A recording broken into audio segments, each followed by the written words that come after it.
विष्णु नारायण नारायण नारायण श्रीमन्नारायण नारायण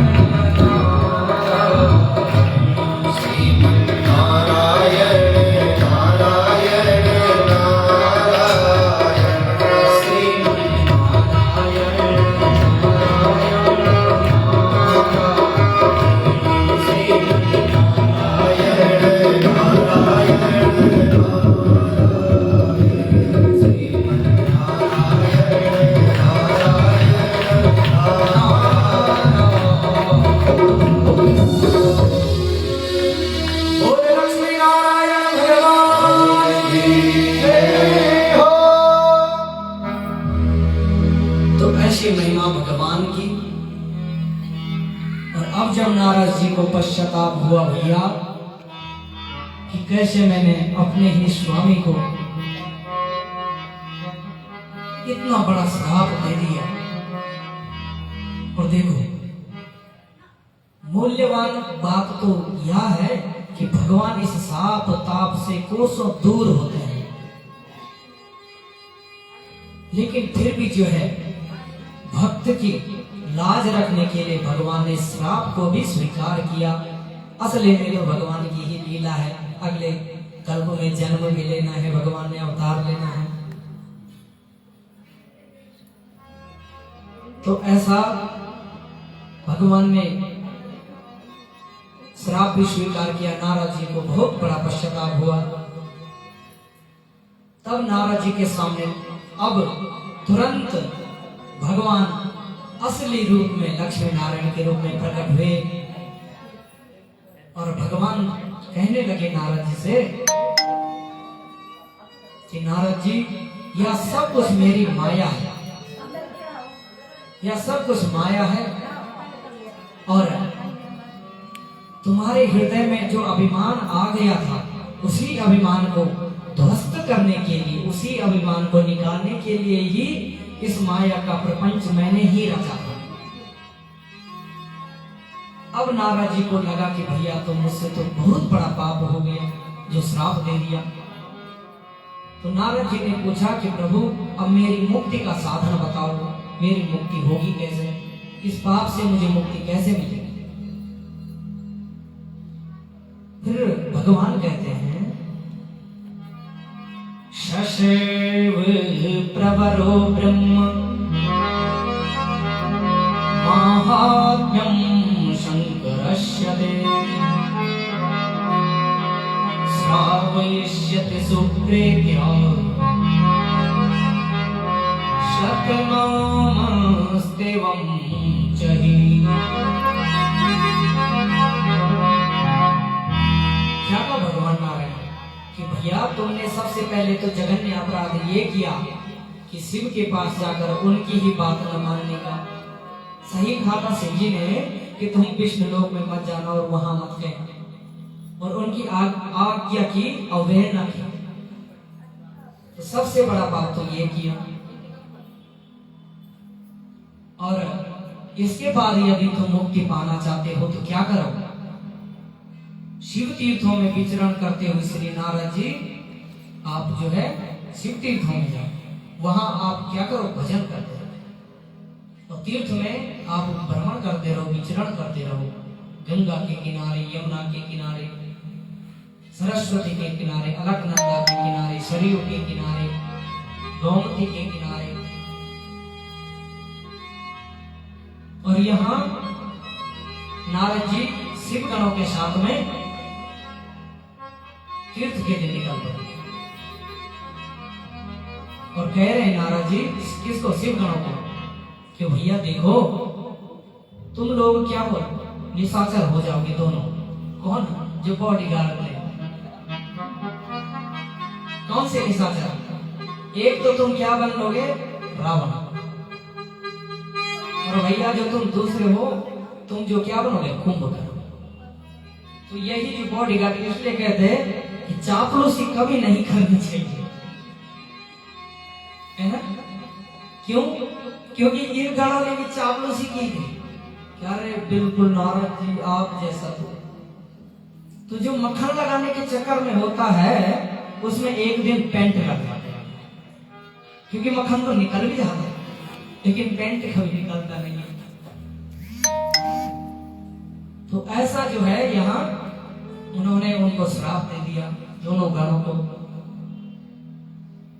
फिर क्या कह रहे हैं, लेकिन भैया तुम तो इतने बड़े राक्षस बनोगे, लेकिन तुम्हारा उद्धार करने के लिए स्वयं भगवान लक्ष्मी नारायण अवतार लेंगे, राम के अवतार में आएंगे।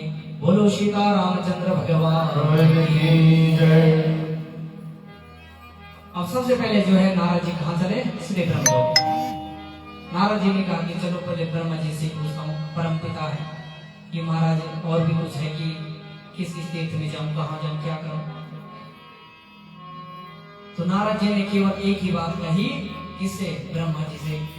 क्या कहा कि हे परम पिता आप मुझे क्या सुनाओ, शिव कथा सुनाओ, शिव के चरित्रों का गान करो, तभी मुझे इन सबसे क्या मुक्ति मिल सकती है कि जो मुझे पाप लगा है।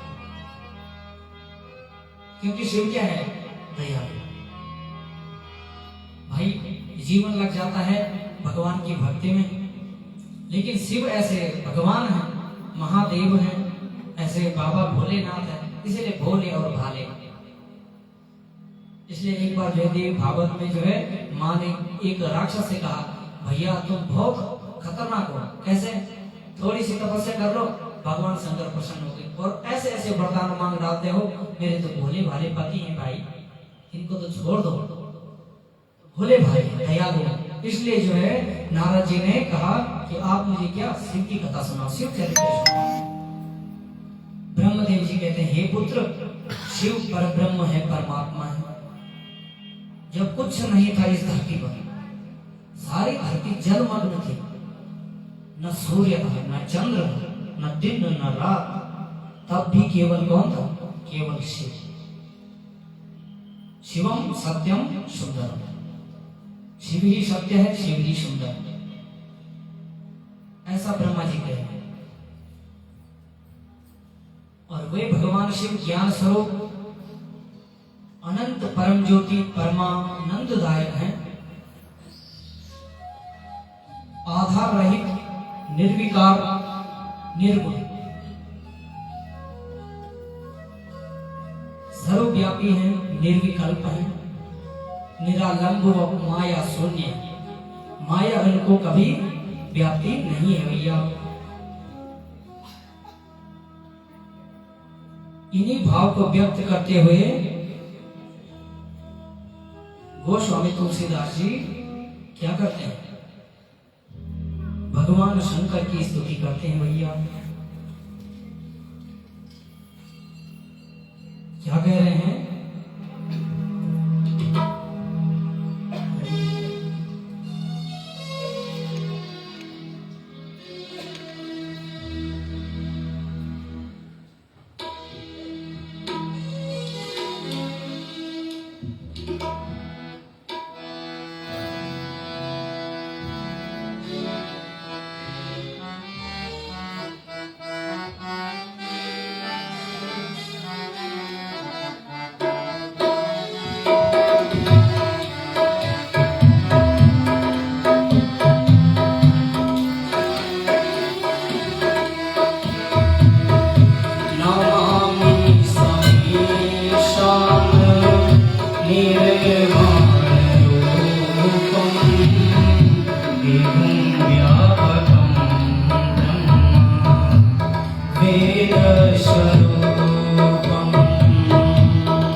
प्रभासी शरीरं स्फुरन्नोदिकल्लोले नीचारुगङ्गा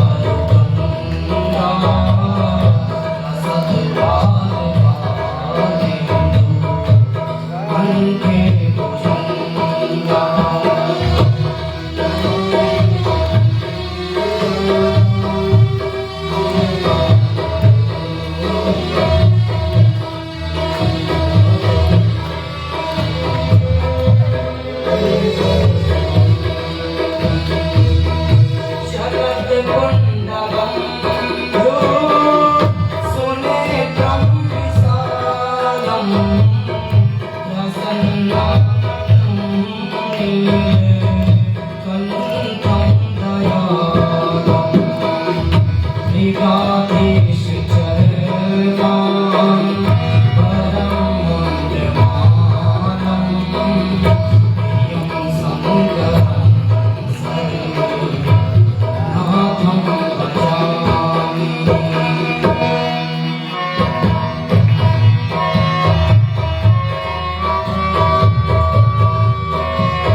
प्रचण्डं प्रकृष्टं प्रगल्भं परेशम् अखण्डं भानु कोटिप्रकाशम्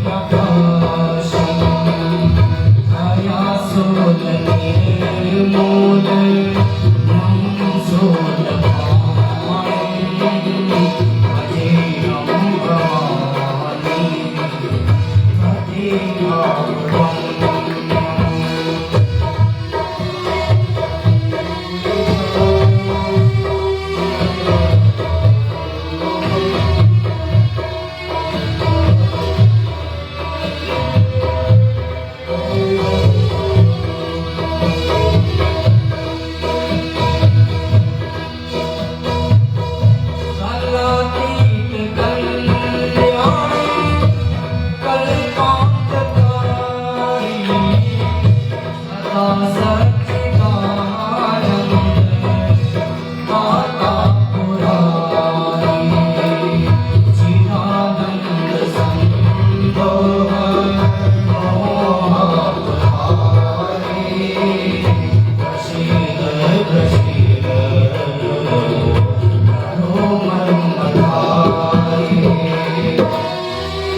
प्रयच्छन्ति नरा भक्त्या तेषां शम्भो प्रसीदते। बोल शंकर भगवान की जय। ऐसी स्तुति भगवान शंकर की किसने की? तुलसीदास। अनेक प्रकार की स्तुतियां भगवान शंकर की, ऐसे आनंददायक देने वाली और मन को निर्मल करने वाली। कभी आनंद में एकांत में हम गुनगुनाते हुए जब स्तुति करते हैं, बस इसी स्वर नमामि समीशान निर्वाण रूपम। इतना आनंद प्राप्त होता है एकांत में। और जब भक्त भगवान की स्तुति करता है केवल भाव से, और जब भाव से जुड़ जाता है मानव, तो कभी ऐसा प्रतीत होता है भगवान तुरंत निकलकर अभी आते हैं। और कभी ऐसा भी प्रतीत होता है कि कभी अभी ना उतर जाए नीचे, कि क्यों एक अटक देख रहा है भाई। भगवान शंकर जो है इतने सुंदर, भक्त के लिए सुंदर, और इतनी अनंत महिमाएं भगवान। ये स्तुतियां रामचरितमानस तुलसीदास जी ने की।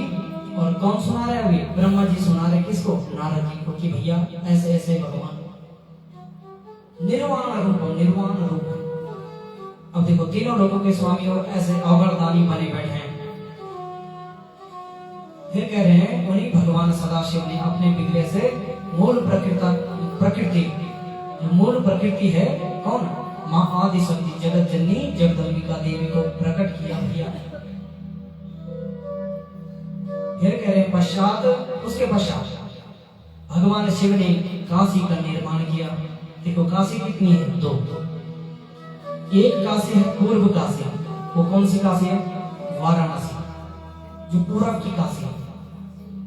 कलिकाल में पूरब की काशी जो है जलमग्न हो जाएगी, और केवल उत्तर की काशी बची रहेगी।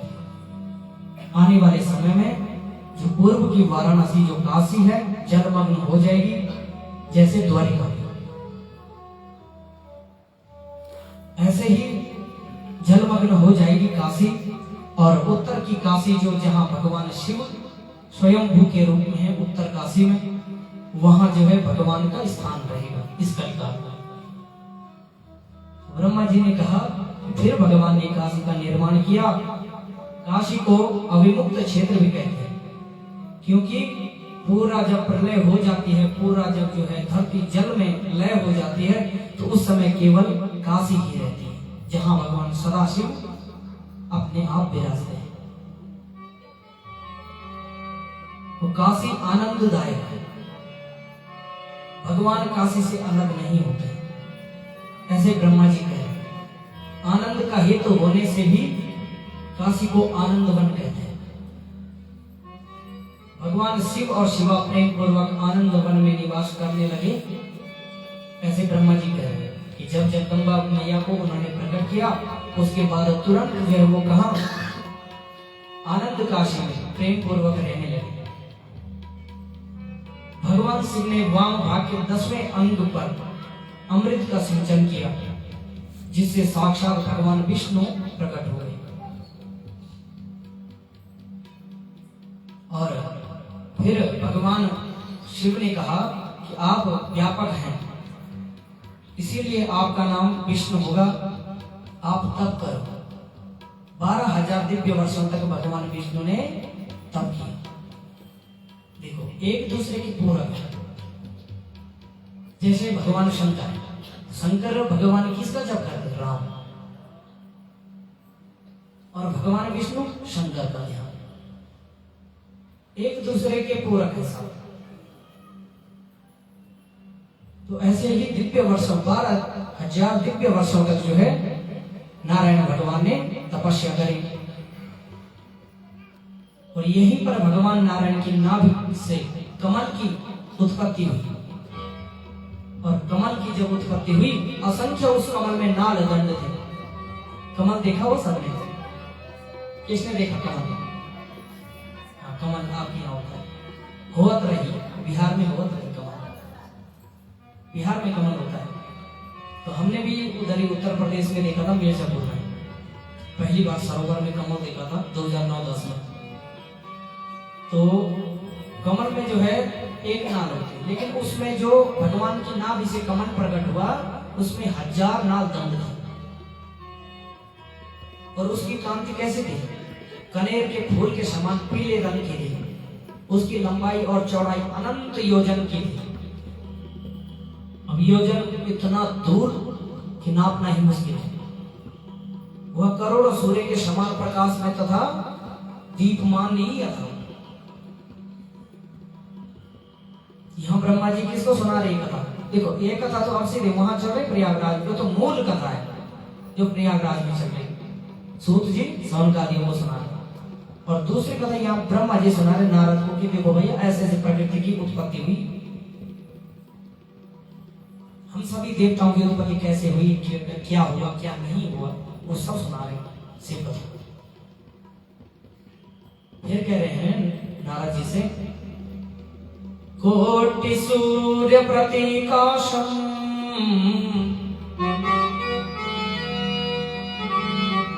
सुंदरम तत्व संयुतम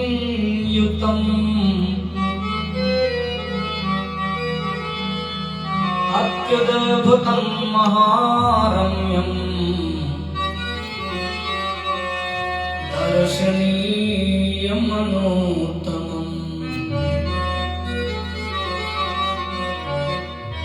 ब्रह्मा जी उसमें किसमें? उसी नाल में, जो कमल की नाल होती है, उसी नाल में घूमते रहे। और उस कमल की नाल में विचरण करते हुए जब उन्हें और न छोर मिला, कहीं कुछ नहीं मिला उस कमल की नाल का, तब भगवान विष्णु ने आकाशवाणी में कहा, क्या कहा ब्रह्मा जी को? कि आप तप करो। तदा वाणी समुत्पन्ना तथेति परमाशुरा, कि आप जो है तप करो। फिर ब्रह्मा जी ने भी 12,000 वर्ष दिव्य वर्ष तक क्या किया? तप किया।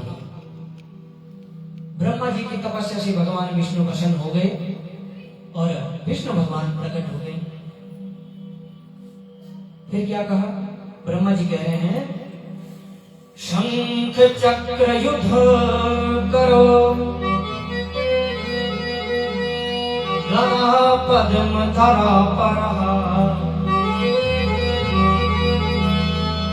घनश्यामल सर्वांगम,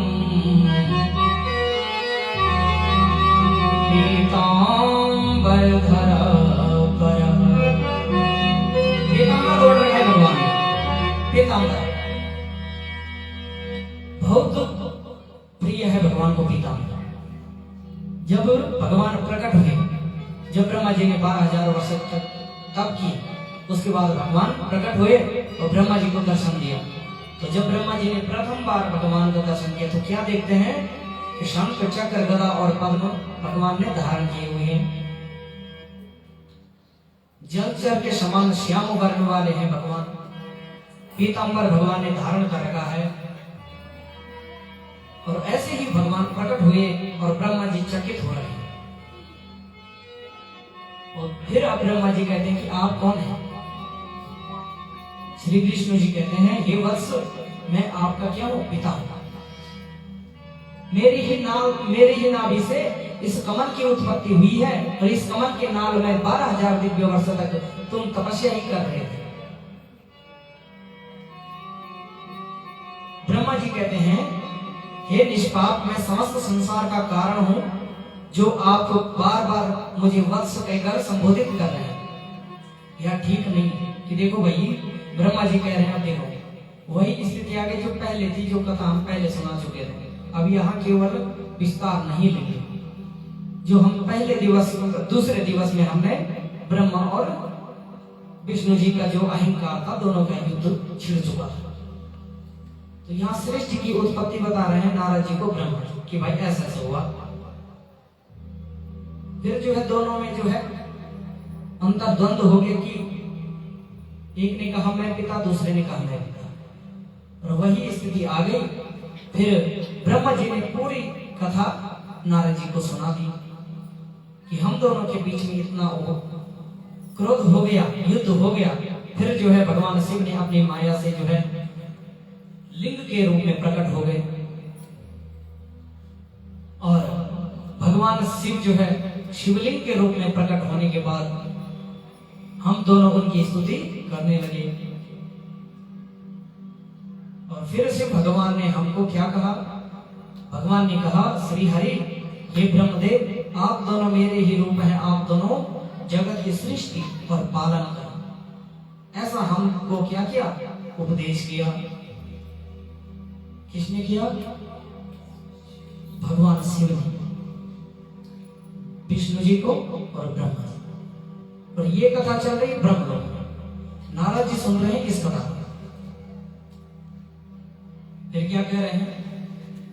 भगवान शिव अंतर्धान हो गए, तभी से इस लोक में शिवलिंग पूजन प्रारंभ हो गया। ये पूरी कथा हमने सूक्ष्म इसलिए ली कि ये कथा हमने कल के दिवस में पूरी की कि शिवलिंग की उत्पत्ति कैसे। अब जो सौनक जी प्रयागराज में बैठे हुए हैं माताओं, सूत जी से पूछ रहे हैं कि सूत जी, पुनः शिवलिंग का पूजन का वर्णन फिर से करो भैया, कुछ जो छूट चुका है। जैसे कल के प्रसंग में भस्म धारण का प्रसंग छूट गया था क्योंकि समय अधिक हो गया था। तो ऐसे ही सौनक आदि कह रहे हैं सूत जी से कि भैया कुछ और भी हो तो वो भी बताओ। फिर सूत जी कह रहे हैं कि ऋषियों, शिवलिंग की पूजा कौन कौन से देवता किस किस शिवलिंग की पूजा करते हैं? किसी के पास सोने का, चांदी का, तांबे का, लोहे का, पीतल का, किस चीज का, पारे का, मिट्टी का। तो फिर कह रहे हैं कि भिन्न भिन्न धातुओं की शिवलिंग बनाने का आदेश किसने? विश्वकर्मा ने दिया। सबसे पहले जो इंद्र देवता है, इंद्र देवता पद्मराग से बनी शिवलिंग की पूजा करते हैं। और दूसरे हुए कुबेर। जो कुबेर है, कुबेर जो है स्वर्ण के शिवलिंग की पूजा करते हैं, क्योंकि कुबेर के पास सोना ही सोना है भैया। और जो श्रीमद् भागवत महापुराण है, वहां अनेक प्रकार की क्या बताई गई? उपासनाएं बताई गई है कि यदि आपको धन की इच्छा है तो कुबेर की साधना करो, आपको विद्या की इच्छा है, कामना है, तो आप किसकी करो? सरस्वती। क्योंकि क्या है? सरस्वती विद्या की अधिष्ठात्री देवी, विद्या प्रदायिनी। तो इस प्रकार से जो है कह रहे हैं, जो धर्म है, धर्म मतलब यमराज, यमराज को कहते हैं धर्म।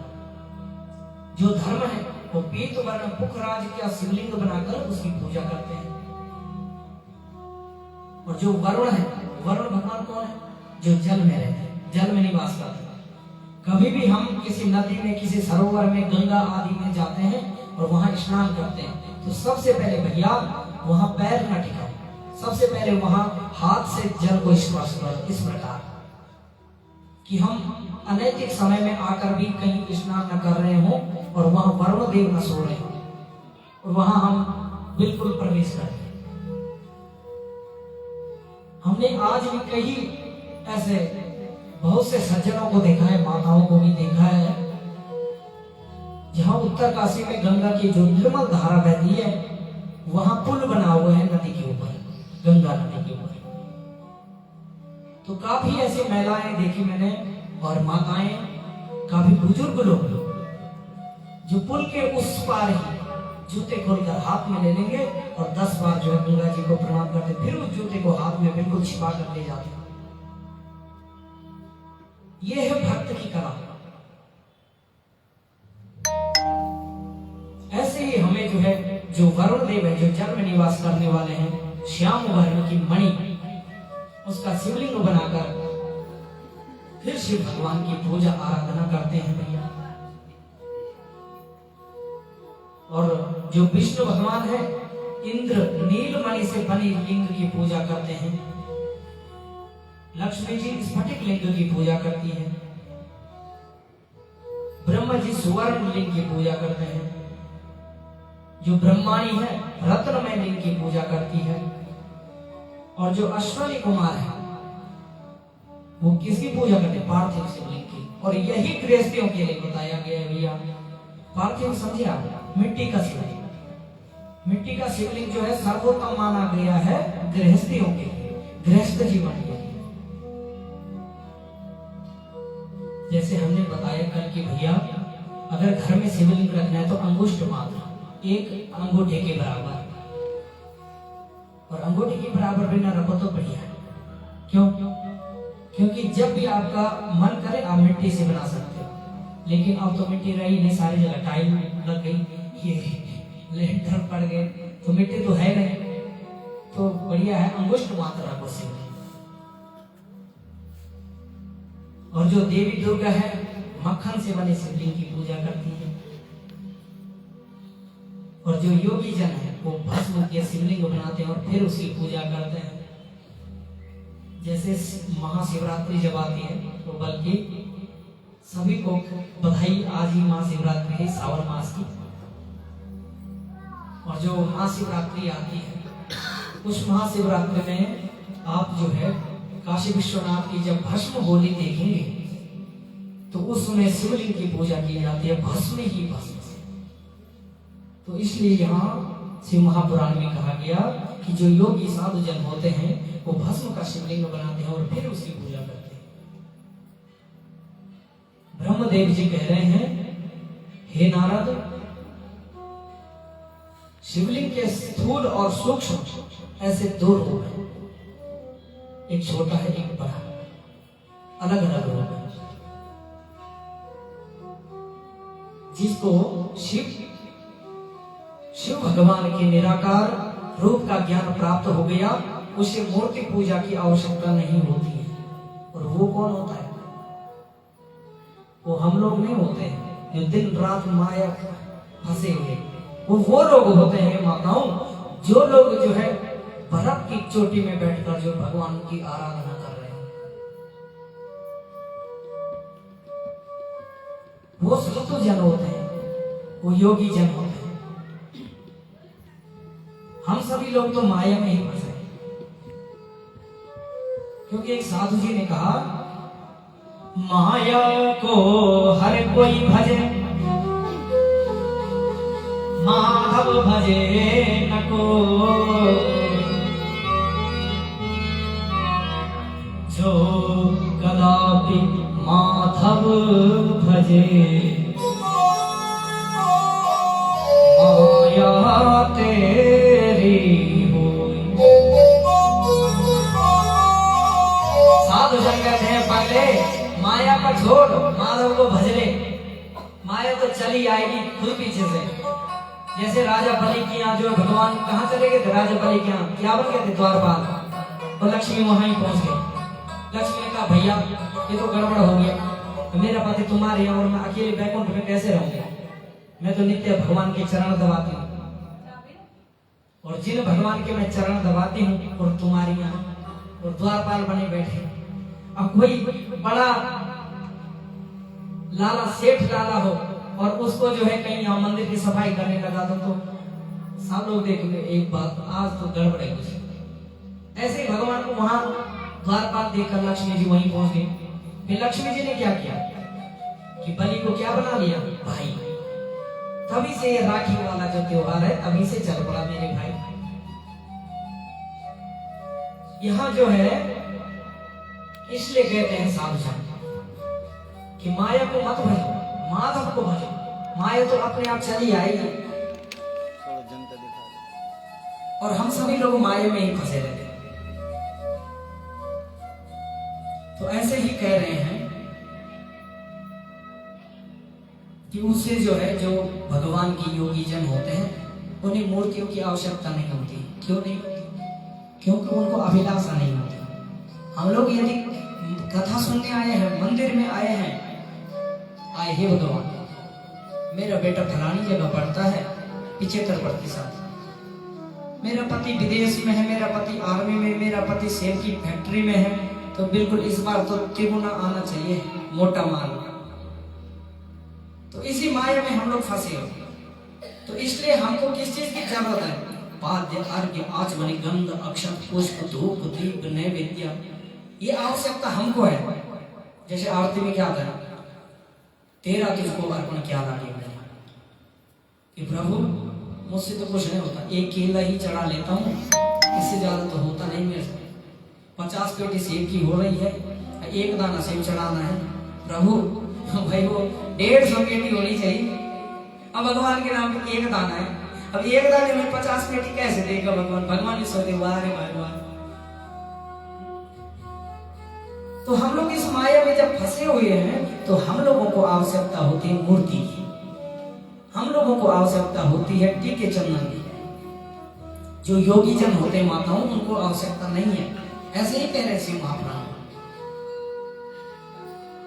मूर्ति पूजा ब्रह्म को प्राप्त करने के लिए सीढ़ी है। क्या है? सीढ़ी है। जैसे जो है, जो लोग, जिन लोगों ने मैथ पढ़ी होगी, तो मैथ में जब जो है हमारे पास कोई सवाल आ जाए, क्वेश्चन आ जाए, तो उसमें क्या लेते हैं? मानक, कल्पित मानदंड। जैसे त्रिकोणमिति होती है, कि फलाना पेड़ फलानी जगह से टूटकर इतने मीटर दूर गिर गया, तो फलाना ज्ञात कीजिए कि इतना किलोमीटर इतने में क्या है। तो वहां लिया जाता है कि माना पेड़ का शिखर ए है, या क है, या ग है, वो कल्पित मानदंड है। मूल मानदंड कब आता है? लास्ट में, जब सारे सूत्र लगकर जो है। तो ये जो मूर्तियां हैं हमारे पास, रूप है भगवान का, ये कल्पित मानदंड है। हमने मान लिया है कि भगवान इसमें है, और है उसमें। क्योंकि मूल मानदंड तक पहुंचना है तो कल्पित मानदंड लेना आवश्यक है। जब हमारे पास कल्पित मानदंड नहीं होगा, तो मूल मानदंड तक हम नहीं पहुंच सकते। ऐसे ही कहा गया सीढ़ी है। जैसे एक सीढ़ी पर पैर रखे बिना दूसरी पर नहीं चढ़ा जाता, वैसे ही पूजन करके, प्रतिमा की पूजा किए निर्गुण ब्रह्म की प्राप्ति असंभव है। फिर क्या कह रहे हैं ब्रह्मा जी? किससे? नारद जी से। और यहाँ सौनक जी और सूत जी सुना रहे हैं, और सौनक जी प्रयागराज में सुन रहे हैं। आलंबनम बिना तस्य पदमोच्चय शुद्धस्कृतम् निर्गुण प्राप्तये निर्णाम प्रतिमालंबनम स्मृतम्।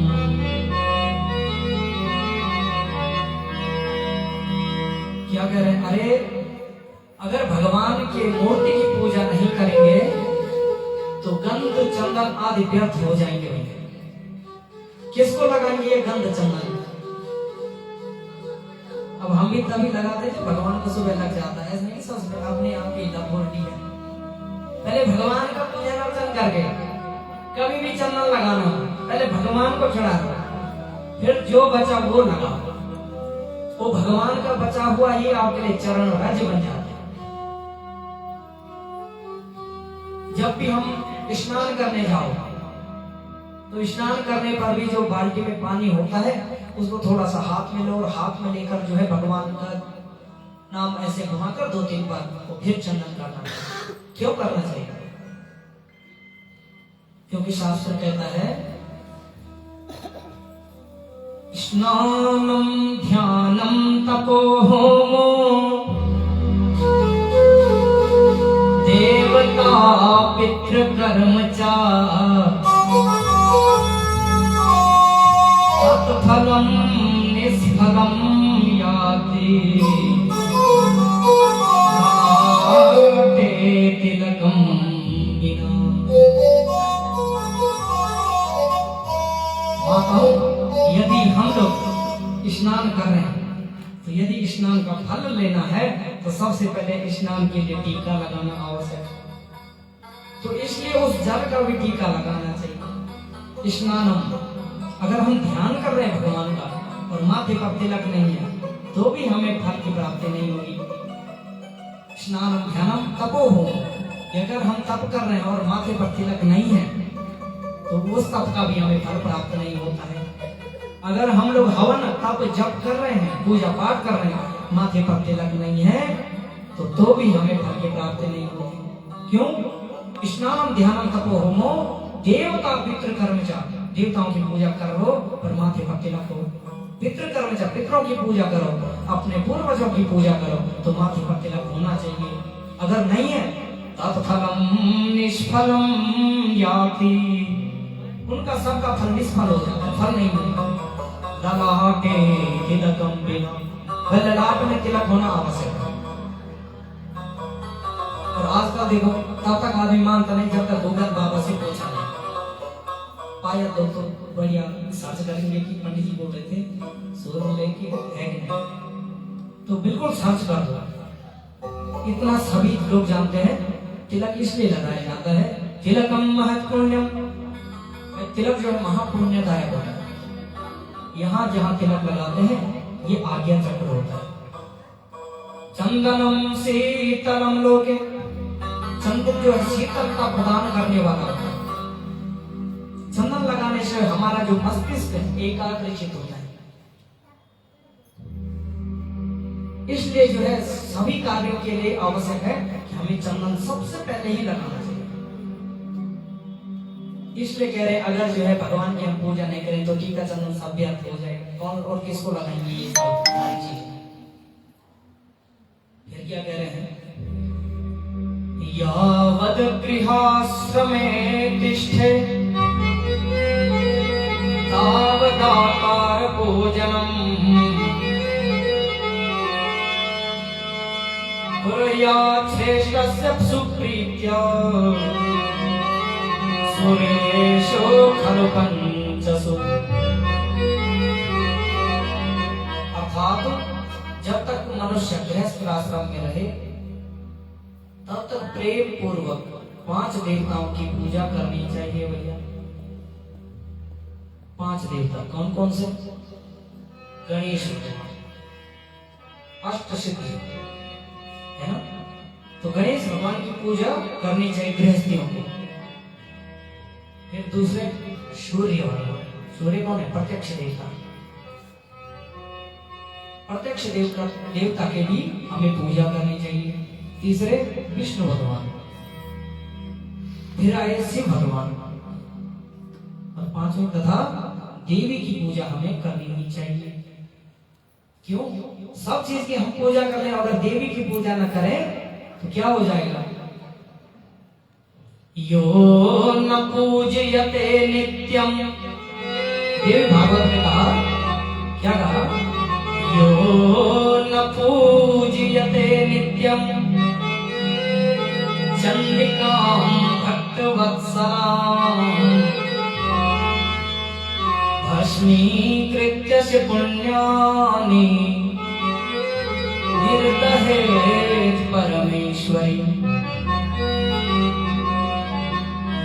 जो व्यक्ति जो है मां आदि शक्ति जगदम्बिका का पूजन नहीं करता है, यो न पूजते नित्यम, नित्य करना चाहिए जगदम्बिका का पूजन। जो नहीं पूछता है भस्मीकृत्य से पुण्यानि, जो उसके पास पुण्य होते भी हैं वो भी भस्म हो जाते भैया। इसलिए शिव और शक्ति, कहीं भी आप शिव को अकेला नहीं पाओगे, शक्ति उनके साथ है। चाहे आप काशी विश्वनाथ चले वहां भी जो है शिव के साथ शक्ति है। तो इसलिए जो है देवी की भी पूजा करनी चाहिए। इस प्रकार जो है ब्रह्मा जी ने नारद जी से कहा। अब आगे क्या कह रहे हैं? नारद जी कह रहे हैं कि पिताजी सृष्टि की उत्पत्ति कैसे हुई, कौन कौन हुए? तो यहां जो है ब्रह्मा जी कह रहे हैं कि बेटा सर्वप्रथम मैंने क्या किया? 4 मानस पुत्रों को प्रकट किया। कौन कौन? कल भी मैंने बताया था 4 मानस पुत्र जो 5-5 वर्ष के, सनक, सनंदन, सनातन और सनत कुमार। सबसे पहले इन्हीं को जो है सृष्टि के लिए कि आप सृष्टि का क्या क्या करो, विस्तार करो।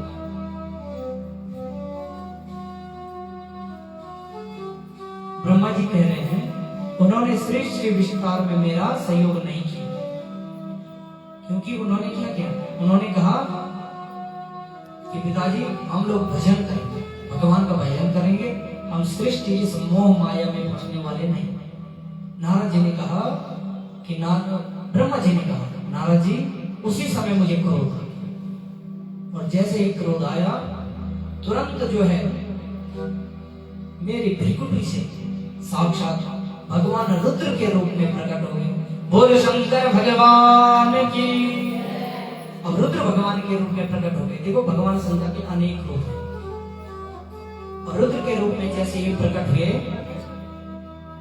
फिर क्या हुआ, ब्रह्मा जी ने मरीचि अत्रि अंगिरा पुलस्त्य पुलह क्रतु भृगु वशिष्ठ दक्ष और 4 मानस पुत्र और नारद जी को प्रकट किया। छाया कर्दम संकल्प धर्म। ब्रह्मा जी के शरीर के 2 हिस्से हो गए, दक्षिण भाग से मनोजी हुए। अब होगी यहां से, क्योंकि अभी तक तो जो है 4 मानस पुत्र हुए तो उन्होंने मना कर दिया कि भैया हम तो नहीं करेंगे। अब यहाँ जो है दक्षिण भाग से ब्रह्मा जी के कौन, मनु जी प्रकट हो गए, और वाम भाग से शत्रुपा जी का जन्म हो गया। और मनु और शत्रुपा जी के बाद उनके 5 संतानें हुई। कौन कौन से, 3 जो पुत्री और 2 पुत्र। 3 पुत्रियां आकोति, देवहूति और प्रसूति, और 2 पुत्र प्रियव्रत और उत्तानपाद। और ऐसे जो है सृष्टि का निर्माण होता गया। नारद कहते हैं भगवान शिव की कुबेर से मित्रता कैसे हुई। ब्रह्मा जी से पूछा कि प्रभु आप इतना बताइए कि भगवान शिव ने कुबेर जी से मित्रता कैसे। और ब्रह्मा जी कह रहे हैं, क्या कह रहे हैं कि भैया कंपिल्य नगर में यज्ञदत्त नाम के एक ब्राह्मण रहते थे। कंपिल्य नगर में एक ब्राह्मण रहते थे, उनका एक बेटा हुआ जिसका नाम क्या था, गुणनिधि। देखो इधर थोड़ी देर पहले शीलनिधि की बात आई और इधर हम गुणनिधि भैया आ गए। तो गुणनिधि हुए उनके बेटे। गुणनिधि कैसा था, कुसंगों में पड़ गया था, जिसके कारण वह जुआ खेलता था। भैया व्यक्ति को क्या करना चाहिए, जब व्यक्ति प्रातः काल उठे तो वशिष्ठ स्मृति में लिखा है, वशिष्ठ जी ने प्रातर्द्यूत प्रसंगे मध्याह्ने स्त्री प्रसंगता रात्रो चौरम प्रसंगेन कालो गच्छति धीयताम्। प्रातः काल जब उठे तो सबसे पहले जुए का ध्यान करो। किसका करो, जुए का। क्यों करो जुए का ध्यान, इसलिए करो भैया कि जुआ खेलने से कितनी बड़ी महाभारत हो गई थी, इसलिए जुए का ध्यान करो ताकि जो है स्मरण रहे कि कभी जुआ नहीं खेलना। कैसी महाभारत हो गई एक जुआ से। प्रातः द्यूत प्रसंगे मध्याह्न में स्त्री प्रसंग। मध्याह्न का समय में कैसे करो कि स्त्री का प्रसंग लो। किस स्त्री का, मां आदि शक्ति जगत जननी का ध्यान करो, उस देवी का। और रात्रो चौरम प्रसंगे, रात के समय चोर का ध्यान करो। किस चोर का, अरे जो और चोर, जो ये चोर ऐसे वाले चोर नहीं, जो चित्त चोर है, भगवान शंकर, भगवान नारायण, भगवान बालकृष्ण जी का ध्यान करो रात्रि के समय। काल हो गच्छति धीयताम्, ऐसे अपना दिन को जो है व्यतीत किया। लेकिन ब्रह्मा जी बता रहे हैं कंपिल्य नगर का जो यज्ञदत्त नाम का ब्राह्मण है, उसका जो पुत्र था वो रोज क्या करता था, जुआ खेलता था, वेद शास्त्र के विरुद्ध आचरण करता था। वेद शास्त्र उसने कभी पढ़े ही नहीं। शास्त्र की वह बहुत निंदा करता था माताओं। काफी बार होता है, काफी लोग तो ये कहते हैं कि नहीं फलाने में ऐसा क्यों लिखा है। उस लिखने के लिए जो वहां लिखा है उसका स्पष्ट स्वरूप जानने के लिए किसी गुरु की चरण सेवा में बैठना पड़ेगा, तब वहां कुछ समझ आएगा। वह जो है क्या करता था, ब्राह्मण का पुत्र, कि देवताओं की भी निंदा करता था। यज्ञदत्त जब भी अपनी पत्नी से गुण निधि के संदर्भ में कुछ पूछती थी, उनकी पत्नी उनके झूठे बोल देती थी कि भाई झूठ बोल दिया। कभी कहा कि यज्ञदत्त ने शील निधि कहाँ है, शील निधि बेचारा बढ़िया जो है जुआ खेल रहा है, और पत्नी ने क्या कहना है, ओ बढ़िया जब गुरुकुल में गया, बढ़िया भगवान के मंदिर गया। मैंने कल ही कहा था कि एक स्त्री के ही हाथ में होता है घर को सही करना और घर को बर्बाद करना। यहाँ एक माँ के स्वरूप देखो, पिता पूछ रहा है कि पुत्र कहाँ है, लेकिन वो झूठ बोलती थी माताओं हमेशा। कभी भी अपने बच्चे से इतना मोह मत करना। प्रेम कितना होना चाहिए। शास्त्र कहते हैं लाड्यते 5 वर्षाणि 10 वर्षाणि ताड्यते, कि भैया आप जब तक बच्चा 5 साल का होता तब तक प्रेम करो, खूब प्रेम करो। लेकिन जब 5 साल के बाद वो ऊपर बढ़ गया तो बिल्कुल डंडा ले लो, जैसे हनुमान झंडे के लिए उतरा, बिल्कुल तगड़ा नहीं। वाकई क्यों?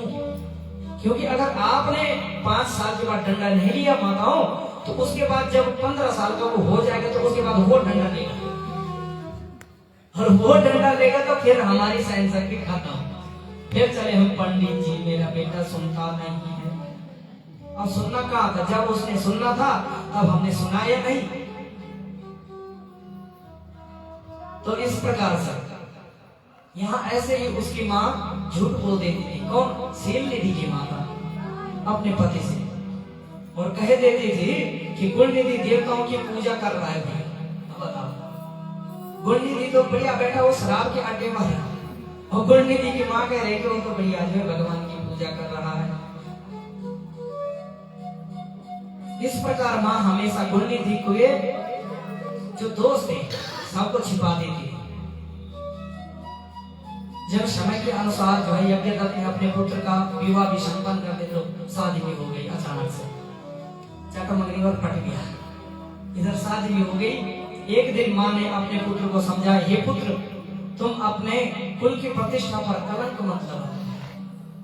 देखो कभी क्या होता है कि हमारे दादा पिताजी जो आगे की पीढ़ी रही बहुत सर्वश्रेष्ठ रहे, लेकिन कुल में कोई एक व्यक्ति ऐसा हो जाए जिसने जो है कुछ ऐसा अधर्म का कार्य कर, तो जो हमारे पूर्वज हैं जिन्होंने अच्छा कार्य किया, तो उनकी भी जो छवि होती है वो धूमिल हो जाती है। हमें जो कार्य करना है सोच समझ कर करना चाहिए। किसी धर्म गुरु से हमें उसके बारे में चर्चा करनी चाहिए। तो यहाँ जो है माता कह रही अब कब, मैंने इसलिए कहा डंडा उठाओ पहले। अब शील निधि की माँ अब बोल रही है कि भैया तुम अब मत करना ऐसा काम। अब वो तो शादीशुदा व्यक्ति है, वो क्या सुनेगा माँ की, वो पत्नी की भी सुने तो बहुत बड़ी बात है। अब तक जैसा भी जीवित किया, जैसा भी आपने जीवन जिया, लेकिन अब उसमें विराम दो, अब मत करो। अब शादीशुदा होगी तो आप सुधर जाओ। पत्नी के संग में मधुर संबंध जोड़ो अपने। भैया कोई शराब पिए तो पत्नी भी दुष्ट होगी, क्रोधित होगी। तो शील निधि की मां ने कहा कि तुम पत्नी के साथ अच्छे मधुर संबंध, मीठे संबंध जोड़ो। तुम्हारा जो पिता है, पिता का परिवार, मामा का परिवार, पड़ोसी सब पढ़े लिखे हैं, तुम भी अब इस दुष्ट आचरण को छोड़ दो। अब कब छोड़ दो? अब जब शादी हो गई 22-24 साल का हो गया, अब छोड़ो तो कुसंग। अरे पहले छोड़ लेते भाई, पहले उठा लेते, डंडा तो आज ये ना देता तुम्हारे सर में डंडा।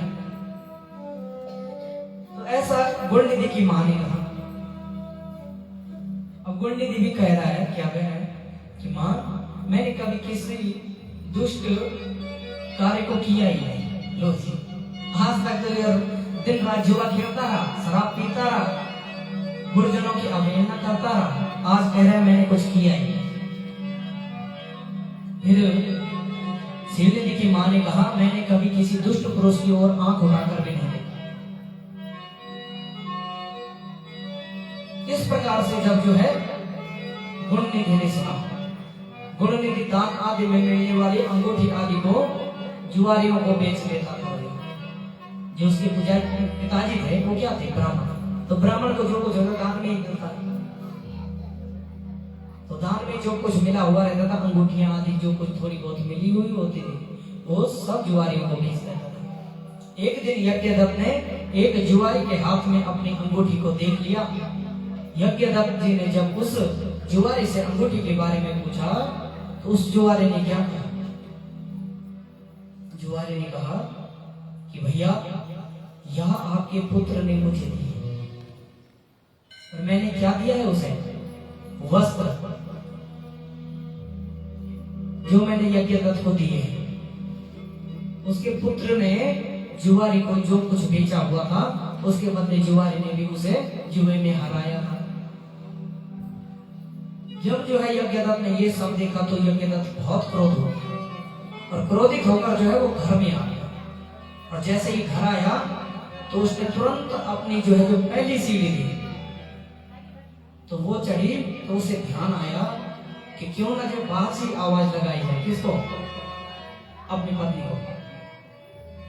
तो जैसे ही आवाज लगाई तो पत्नी बाहर आई और पत्नी ने थोड़ा संभालते हुए अंदर गई कि महाराज अंदर चलो वहीं करेंगे, थोड़ा थोड़ा थोड़ा जो है बाहर लोगों को पता ना चले, 2 दांत मेरे टूटे 3 तुम्हारे टूटे। तो ऐसे जो है जब अंदर पहुंचे तो यज्ञदत्त ने कहा अपनी पत्नी से कि तुम्हारी साड़ियां कहाँ हैं, तांबे की घड़ी कहाँ है, जो हाथी के दांत है वो कहाँ है, क्योंकि सब कुछ कहाँ मिले हुए तांबे। तो अंत में क्रोध में आकर यज्ञदत्त ने अपनी पत्नी और पुत्र दोनों के घर से निकाल दिए, जाओ। क्योंकि आज पुत्र को किसने बिगाड़ा, मां। मां को ज्यादा लाड प्यार बच्चों पर नहीं दिखाना, बिल्कुल नहीं। शास्त्र तो खुद कह रहे हैं लाड के पंचवर्ष, 5 साल तक बढ़िया प्रेम कर, 5 साल के बाद आ जाए तो बढ़िया दंडन। और जब तक बेटा 15 साल का नहीं हो, बेटा हो बेटी हो 15 साल का नहीं हो, तब तक जो है बढ़िया जो है उनकी धुलाई करते रहे। बताओ कपड़े कब चमकते हैं, जब धुलाई होती है। ऐसे ही व्यक्ति भी तब चमकता है जब धुलाई होती है। जब धुलाई ना हो तो उसका कुछ भी चमकने वाला नहीं। तो इसलिए धुलाई होनी बहुत आवश्यक है। तो जब निकाल दिया, गुणनिधि को बहुत पश्चाताप हुआ। जो गुणनिधि था उसको बहुत पश्चाताप हुआ कि अब तो बाबा जी ने भी घर से निकाल दिया। एक दिन रात में गुणनिधि को बहुत तेज भूख लग गई और भूख लगनी तो अब खाने को क्या मिलेगा। पहले तो बाबा जी का पैसा था तो पिता का पैसा खूब खाता गया। उसने देखा कि एक शिवालय पर एक सेठ का परिवार पूजन करने के लिए आया हुआ है। सेठ जी आए हुए चढ़गांव से नीलकंठ महादेव की पूजा करने, और गुणनिधि ने ये सब कुछ देख लिया। और रात्रि में पूजन करके जब सब सो गए तो गुणनिधि चुपके से मंदिर में घुस गया। तो जो रात्रि के समय चुपके से घुसा तो चोर हो गए। तो गुणनिधि तुरंत जैसे ही घुसा, रात्रि के समय दीपक का प्रकाश मंद पड़ गया, जैसे दीपक जल रहा, तो उसकी जो बाती होती है हल्की सी जो है नीचे हो गई, तो मंद पड़ गई, हल्की हल्की हो गई। अतः उसने क्या किया, देखो इतनी बुद्धि तो थी उसमें।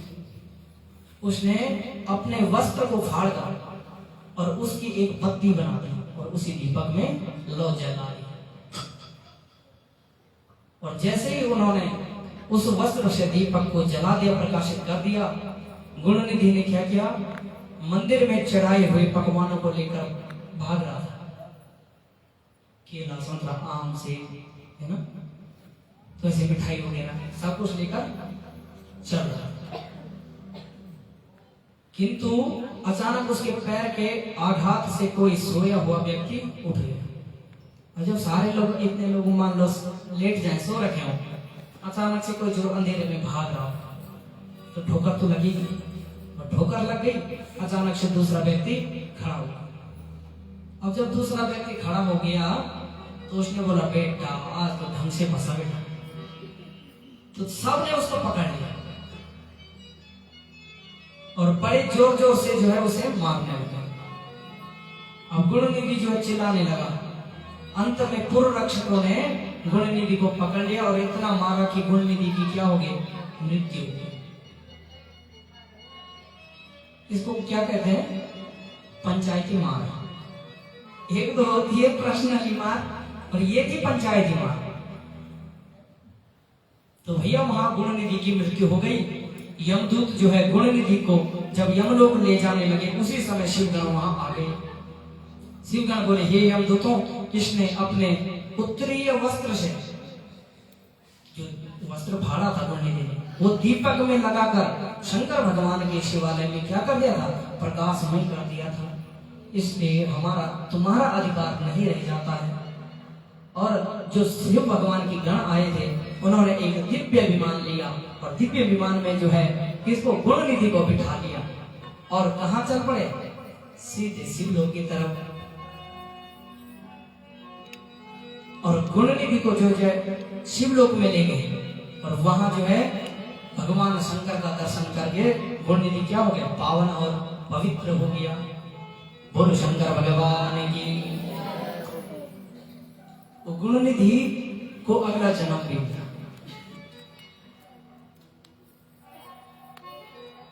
जब गुणनिधि को अगला जन्म मिला तो अगले जन्म में कौन हुआ, कलिंग देश के राजा अरिंदम का पुत्र हुआ दम।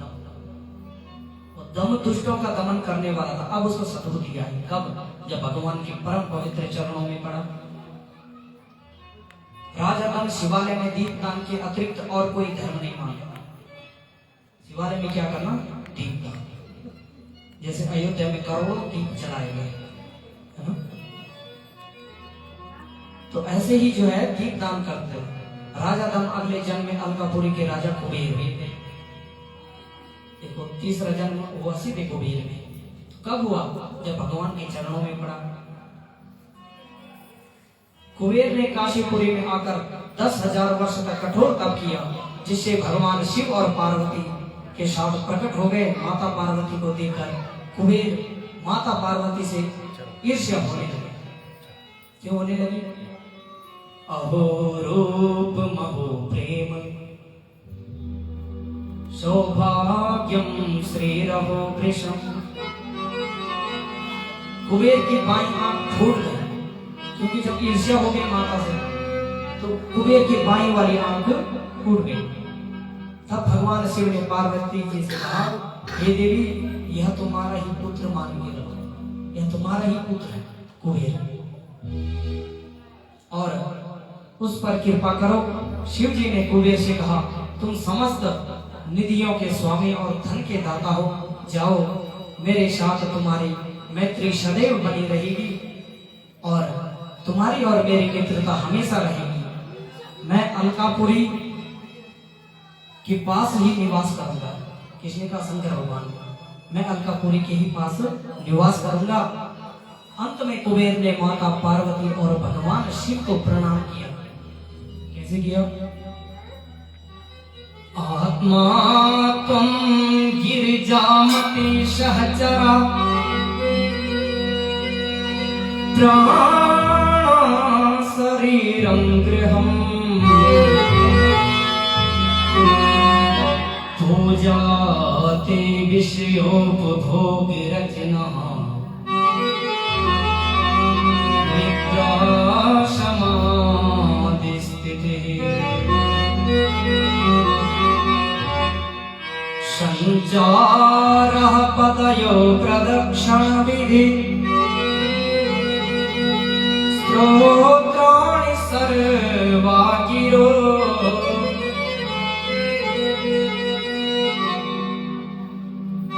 ऐसे इस प्रकार से भगवान शंकर की स्तुति करने लगे। आत्मा तुम गिरिजामतिशय जरा, हे प्रभु आप मेरी आत्मा में ही हो। आत्मा तुम गिरिजामतिशय जरा प्राण शरीरम गृहम पूजा देवी शिरो भोग रचना निद्रा समाधि स्थिति संचारा पदयो प्रदक्षिण भी स्तोत्राणि सर्वा गिरो। फिर लास्ट में क्या कहा? यद्यत कर्म करो में तदखिलम शंभो तवाराधनम। हे शंभो, हे भगवान भोलेनाथ भूत भावन और बड़दानी बाबा, जो कुछ मेरा कर्म है केवल आपकी सेवा ही मेरा कर्म है। ऐसा जो है कुबेर जी ने कहा। अब प्रश्न कहा था ब्रह्मा जी से, किसने पूछा? नारद जी ने, कि कुबेर जी की भगवान शंकर से मित्रता कैसे हुई। तो अब जो है ये पूरी कथा जो है ब्रह्मा जी ने नारद जी को सुना दी। तो अब जो है इसके पश्चात जो है दोनों की क्या हो गई? मित्रता हो गई। बोलो शंकर भगवान की। तो आज की कथा का यहीं पर हम सभी लोग विराम करेंगे और एक भजन के पश्चात अपनी वाणी को विराम देंगे।